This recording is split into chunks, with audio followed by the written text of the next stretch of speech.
Shalom, all praises, blessings, glories, and honors be unto Yahweh Bahashem, Yahweh Shai Bahashem, Racha Kudash. Double honors to my elder apostles and bishop elders of Great Millstone who have taught me this truth, as well of men of like mind.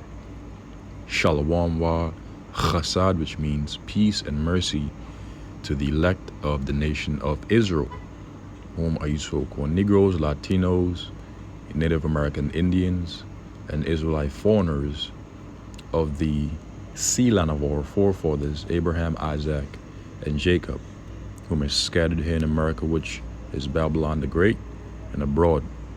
To you I say Shalom, and Yahweh Bahashem, Yahweh Shai Ratazah. This lesson is edifying and informative. Ezekiel chapter 7 verse 25. Destruction cometh, and they shall seek peace, and there shall be none.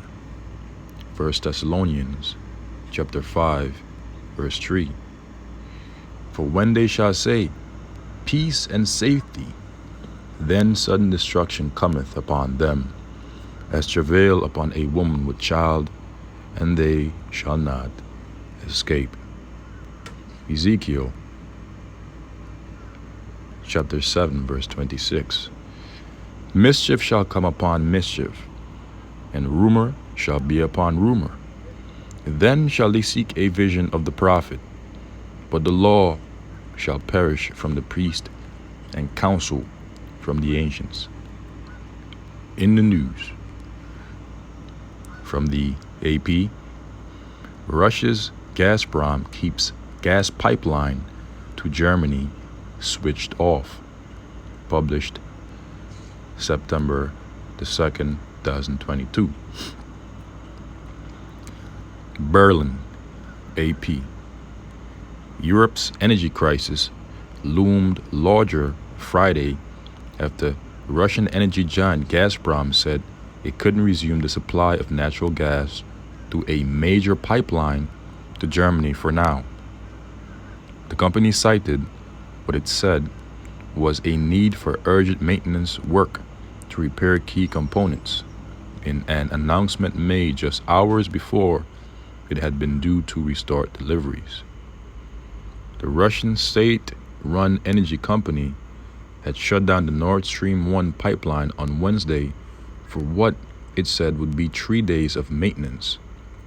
It said in a social media post Friday evening that it had identified malfunctions of a turbine and added that the pipeline would not work unless those were eliminated. The move was the latest development in a saga in which Gazprom has advanced technical problems as the reasons for reducing gas flows to Nord Stream 1. Explanations that German officials have rejected as a cover for a political power play following Russia's invasion of Ukraine. European utilities have scrambled to find additional supply during the summer months to get ready for the winter's heating demands, buying expensive liquefied gas that comes by ship, while additional supplies have come by pipeline from Norway and Azerbaijan. Fears of a winter shortage have eased somewhat as storage has progressed, but a complete cutoff could present Europe with serious difficulties, analysts say. The European Union needs to step up efforts to reduce gas consumption, said energy policy expert Simone, I will not attempt to pronounce that last name, at the Bruegel think tank in Brussels. The continuing interruptions from Gazprom mean that a winter with zero Russian gas is an essential scenario for Europe. He said there is only one way to prepare for that: reducing gas and electricity demand. Gazprom said it had identified oil leaks from 4 turbines at the Porto Vaya compressor station at the Russian end of the pipeline including the sole operational one. It claimed to have received warnings from Russia's industrial safety watchdog that the leaks do not allow for safe, trouble-free operation of the gas turbine energy. In connection with this, it is necessary to take appropriate measures and suspend further operation of the gas compressor unit in connection with the identified gross safety violations, the company said. Gazprom started cutting supplies to Nord Stream 1 in mid-June, blaming delays to the delivery of a turbine that had been sent to Canada for repair. And Canada has since allowed the turbine's delivery to Germany, which has said that nothing stands in the way of it being sent to Russia other than Russia saying it wants the part. In recent weeks, Nord Stream 1 has been running at only 20% of capacity. Germany's Siemens Energy, which manufactured the turbine, said following Gazprom's announcement that such a finding is not a technical reason for stopping operation. Such leakages do not usually affect the operation of a turbine and can be sealed on site, it said in a statement. It added that this is a route or routine procedure during maintenance work. And that type of leakage didn't result in operations being shut down in the past. This article, as you can see, is quite lengthy, so I will conclude reading it here and move on to the next. I will leave this article, Lord's willing, in the description box of the lesson as a point that had already been read. Russia's Gazprom keeps gas pipeline to Germany switched off. In other news from the BBC, rush to keep key gas pipeline to EU closed. So not only will Russia keep the Nord Stream 1 pipeline switched off to Germany, but also it will close it to Europe. Russia's main gas pipeline to Europe will not only reopen as planned on Saturday, adding to concerns about energy supplies this winter. State energy firm Gazprom said it found a leak on Nord Stream 1, meaning it could be closed indefinitely. The pipeline, which runs to Germany, has been shut off 3 days for what Gazprom described as maintenance work. Europe accused Russia of using its gas supplies to blackmail Europe amid the Ukraine conflict, which Moscow denies.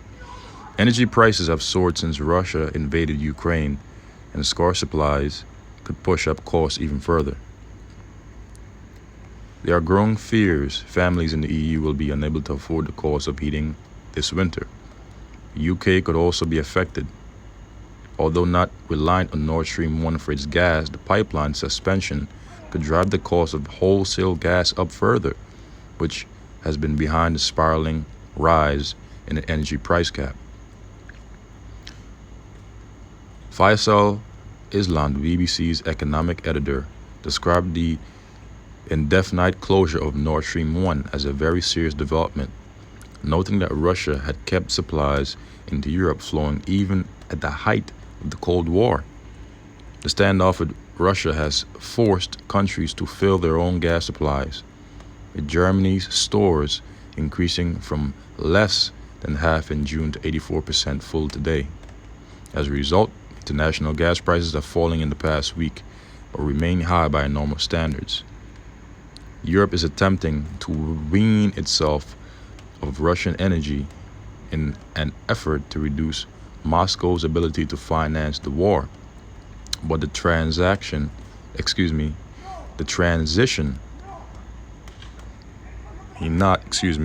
come quickly enough. EU Council President Charles Michel said Russia's move was sadly no surprise. Use of gas as a weapon will not change the resolve of the EU. We will accelerate our path towards energy independence. So they're following the West. and will pay dearly in the very end for doing so. And then eventually they're going to begin to blame the West for their implosions because Europe will implode, excuse me, within itself. Many will experience energy hyperinflation paired with depressions. We will accelerate our path towards energy independence. Our duty is to protect our citizens and support the freedom of Ukraine, he tweeted. Moscow denies using energy supplies as an economic weapon against Western countries supporting Ukraine. It has blamed the sanctions for holding up routine maintenance of Nord Stream 1, but the EU says this is a pretext. Germany's network regulator, the Bundesnetzagentur, that's quite a very long word, man, said the country was now better prepared for Russian gas supplies to cease, but it urged citizens and companies to cut consumptions. Gazprom's announcement came shortly after the G7 nations agreed to cap the price of Russian oil in support of Ukraine.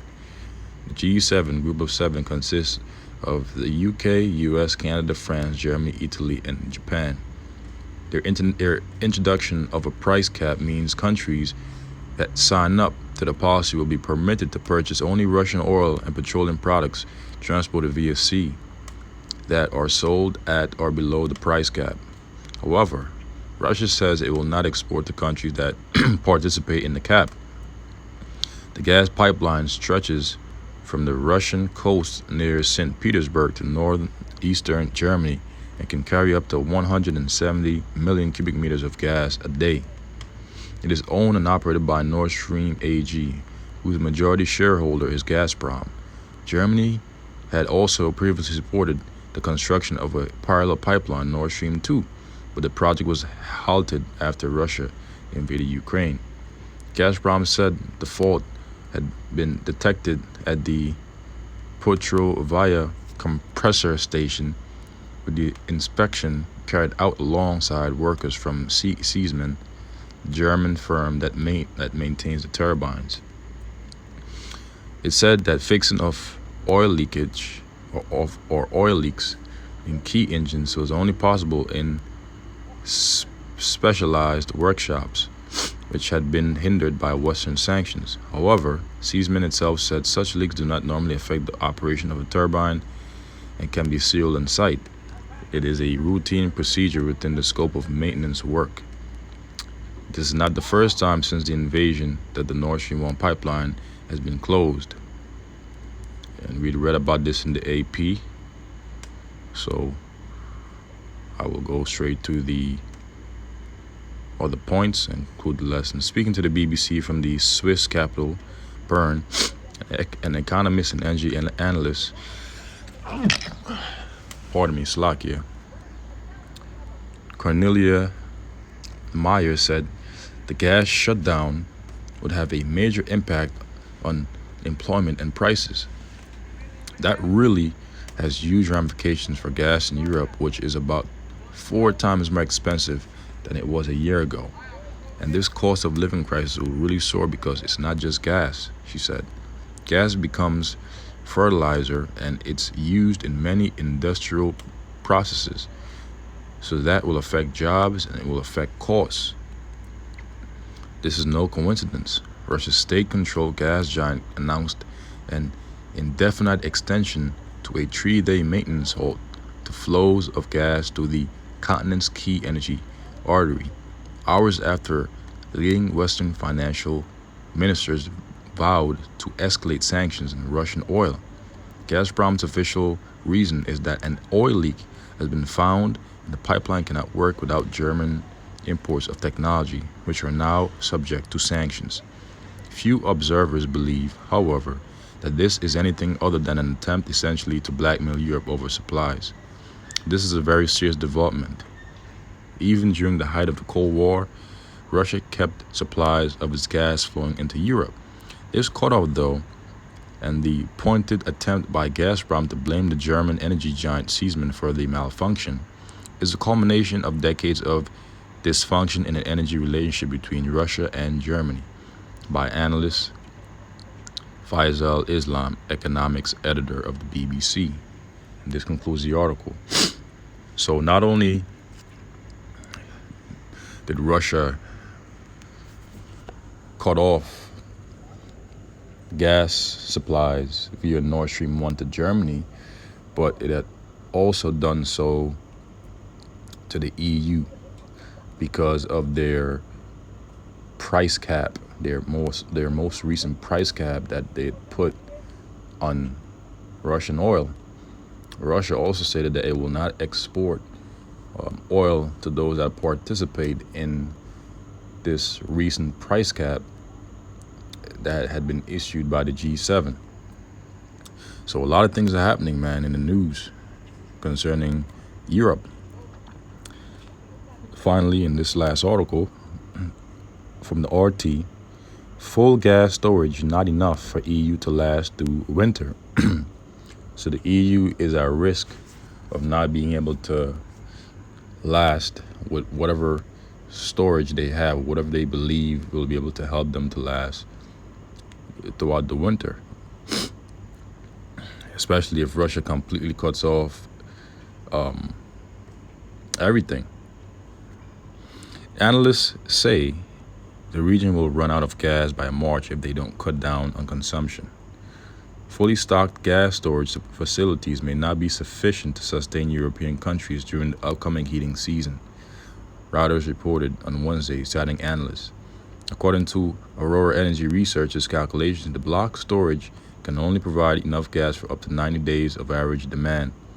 Modeling by data intelligence firm ICIS also shows that the region's reserve may run dry by March. Analysts therefore agree that gas consumption should be slashed in order to avoid shortages. To cope with this crisis situation, demand reduction will be even more important than storage. Simon, I'm not going to pronounce that last name, a senior fellow, at the Bruegel think tank, was cited as saying, ICIS data shows that if consumption is reduced 50% below the 5-year average each month, the bloc may still have 45% of gas reserves left come spring if Russia continues supplying gas to the region at its current volume, and 26% if Russia stops deliveries in October. Moreover, the EU's failure to save gas this winter would affect next year's storage levels. According to the Oxford Institution of Energy Studies, if Russia cuts gas flows and EU depletes its storages during the upcoming heating season, next year's storages will be emptied as early as November, before the heating season is even in full swing. The storage is the safety net, but a very significant demand reduction is what we need as a priority in this crisis. Matthias Buck, European Director for Agor Energy Wender, told the news outlet. This concludes the article. So now let's go back to the scriptures and conclude the lesson. Ezekiel chapter 7 verse 25, destruction cometh, and they shall seek peace, and there shall be none, right? So when people will attempt to seek peace around the globe, especially here in America, Babylon the Great, during the times of Jacob's trouble, there will be none, because destruction will abound. Many miseries will abound in the form of the 4 kinds that the Lord will appoint over 2/3 of the nation of Israel. These 4 kinds are the sword to slay, the dogs to tear, the fowls of the heaven, and the beasts of the earth to devour and destroy, according to Jeremiah, the 15th chapter. Our Lord said, because of their pride, the city shall be troubled, for many great miseries shall be done to them that in the latter days on the earth have walked in great pride, roughly paraphrasing the scripture. So destruction is coming, and they shall seek peace, and there shall be none. Mischief shall come upon mischief, bad news upon bad news, and rumor shall be upon rumor, more bad news upon more bad news. Then shall they seek a vision of the prophet. Oh, we have to find the prophets and inquire as to why all these things are happening, because they were speaking about these things for decades, but we weren't listening. So we have to find these men. Usually they're on the road corners and YouTube, but guess what? The Lord's gonna cut all that stuff off and hide his prophets, hide his words. But the law shall perish from the priests and counsel from the ancients. So your false prophets, your false pastors won't have the answers for you. Now let's go back to the book of 1 Thessalonians chapter 5, verse 3. It reads, for when they shall say peace and safety. So when these people are going to promise the global populace safety, especially over there right now in Europe and here in America, Babylon the Great, for when they shall say peace and safety, then sudden destruction cometh upon them. That's when sudden destruction is going to come upon the people and upon those that had promised them peace, upon those that had assured them peace in this place. Then sudden destruction, because remember, destruction cometh. And it's going to come suddenly when they're going to attempt to seek peace, and there shall be none. Then sudden destruction cometh upon them. And the them is referring to 2/3 of the nation of Israel, the heathens. And 2/3 are the same ones that say that evil shall not overtake nor prevent them, according to Amos chapter 9, verse 10. Upon them Esravel, upon a woman with child, and they shall not escape. So they won't be able to escape judgment that's coming, destruction that's coming. Pardon me. Excuse me. So with that, I will conclude this lesson. Lord's willing, it was edifying to the elect. Until the next Lord's willing, I say shalom.